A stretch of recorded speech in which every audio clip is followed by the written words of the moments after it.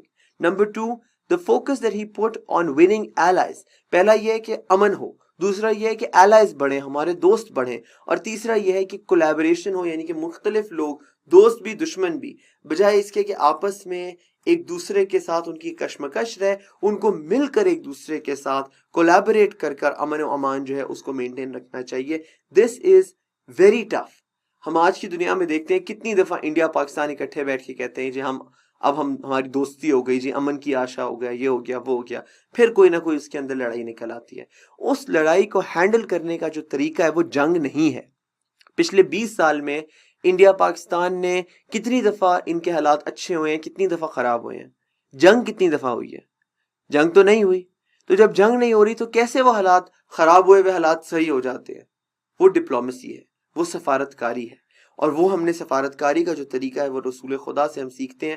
کیا سیکھتے ہیں اس پہ بات کرنے سے پہلے تھوڑا اس کا ایک کانٹیکسٹ، ایک منظرنامہ جو ہے وہ آپ کے سامنے پیش کر رہا ہوں کہ پرانے زمانے میں، زمانہ جاہلیت میں، اسلام سے پہلے ڈپلومسی کا کیا مسائل تھے، کیا طریقے تھے، اور اس کے ساتھ میں نے لکھ دیا کہ آج ڈپلومسی میں کیا ہوتا ہے.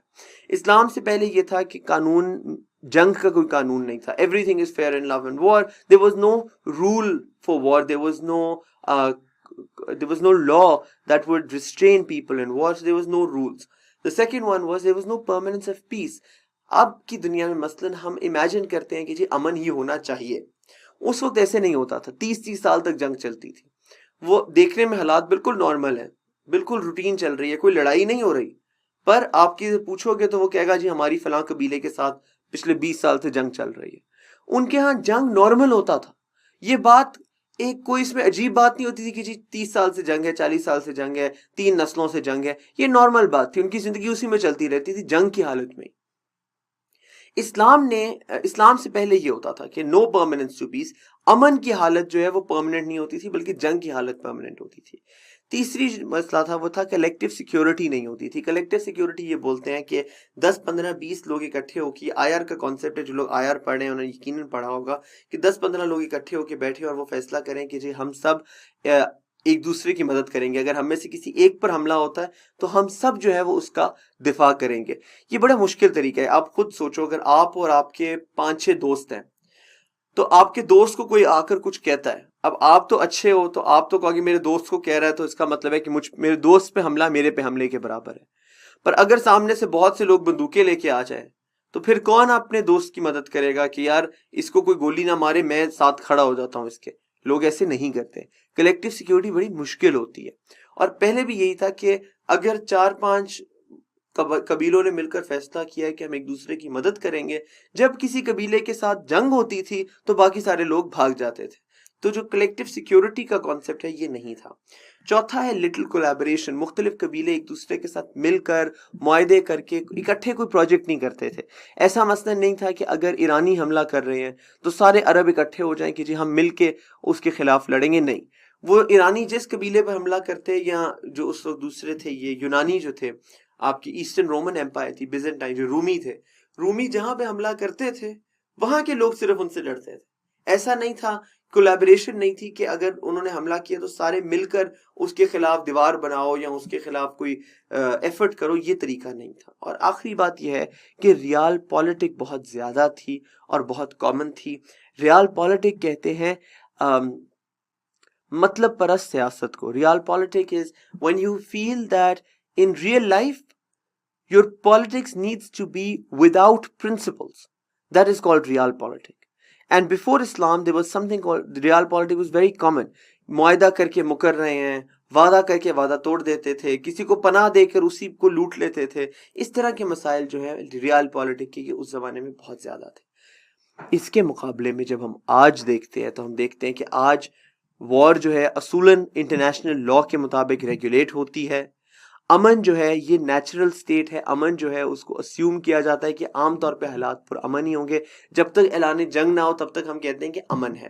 اس کے بعد مختلف آرگنائزیشنز ہیں، یونائٹڈ نیشن سیکیورٹی کاؤنسل ہے، نیٹو ہے، یہ سارے مل کے کوشش کرتے ہیں کہ یہ کلیکٹیو سیکیورٹی کریں گے. نیٹو کے کسی ایک ممبر پہ اگر حملہ ہوگا تو اس کا مطلب ہے کہ ساری نیٹو پہ حملہ ہو گیا.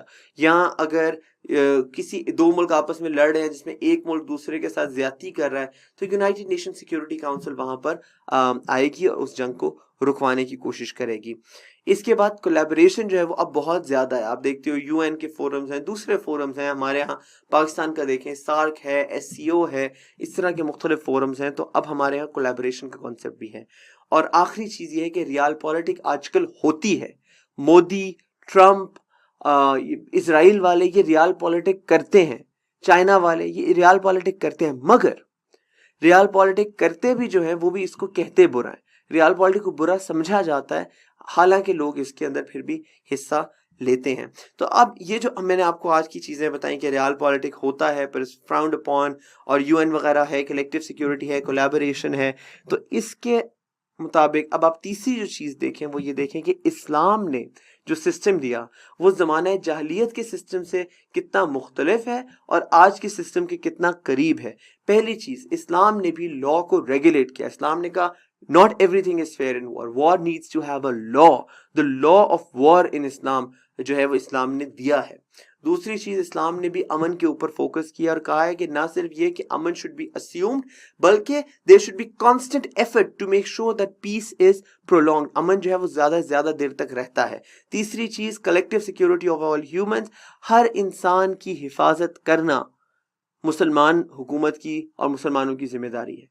جو بھی انسان مشکل میں ہو، جس کے ساتھ ظلم ہو رہا ہو، it is a principle of diplomacy in Islam that Muslims will go and Muslims will protect that person, Muslims will side by that person. So for example, if today we hear، اگر ہمیں آج پتہ چلتا ہے مثال کے طور پر کہ اسرائیلیوں کے ساتھ بڑا کوئی ظلم ہو رہا ہے، مثال دے رہا ہوں میں، یہ ہوتا نہیں ہے، عام طور پہ تو مسلمانوں کے ساتھ ہی ظلم ہوتا ہے, کبھی فلسطین میں, کبھی کشمیر میں مثال دے رہا ہوں.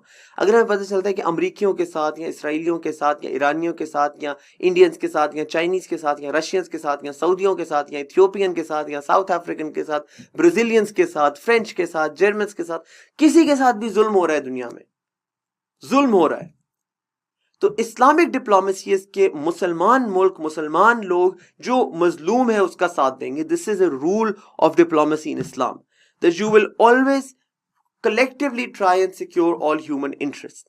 ہمیں ہسٹری میں اس کی مثال طارق بن زیاد کے ہاں ملتی ہے, جو مراکش میں رہتا تھا, موراکو جس کو بولتے ہیں, وہاں پہ رہتا تھا, اور اس کے بعد اسپین سے بندہ آیا کہ اسپین میں غریبوں پر بہت ظلم ہو رہا ہے اور ہم تمہیں مدد کے لیے بلانا چاہتے ہیں. تو طارق بن زیاد ان کی مدد کے لیے گیا. اس کی ذمہ داری نہیں تھی, وہ لوگ مسلمان بھی نہیں تھے, پر کیونکہ وہ مظلوم تھے اور ان کے ساتھ ظلم ہو رہا تھا, ظلم کے خلاف آواز اٹھانا اسلام کا ایک ایسپیکٹ آف اسلام ہے, جو کہ آج جو ہم دیکھتے ہیں یو این ایس سی اور نیٹو کی کلیکٹیو سیکیورٹی کے سسٹمز, اس کی طرح ہے کہ ہر انسان کی حفاظت جو ہے وہ ہر دوسرے انسان کی ذمہ داری ہے. اگر میں سڑک پہ کسی کے ساتھ ظلم ہوتا دیکھتا ہوں, مجھے اس کی حفاظت کرنی ہے, چاہے مجھے اس کے لیے اپنے آپ کو کچھ خطرے میں ڈالنا پڑے. اچھا, دو باتیں اور. ایک تو یہ ہے کہ اسلام میں کولیبریشن بہت زیادہ ہے. اس کی سب سے بڑی مثال یہ ہے کہ جب اسلام آ گیا تو سارے عرب پھر مل کر رومیوں کے خلاف اور فارسیوں کے خلاف جو تھے وہ جنگ کرتے تھے. یہ بات اس کو شو کرتی ہے کہ پہلے وہ عرب کی جن میں کولیبریشن کا کوئی کانسیپٹ ہی نہیں تھا, تعاون کا کوئی کانسیپٹ ہی نہیں تھا, انہوں نے کولیبریٹ کرنا شروع کر دیا. اور آخری بات یہ ہے کہ ریال پالیٹک آج کی دنیا میں ہوتی ہے, پر اس کو برا سمجھا جاتا ہے. اسلام میں ریال پالیٹک سے, وعدے کر کے مکر جانے سے, دھوکہ دہی سے, دوغلے پن سے نفرت کی گئی ہے.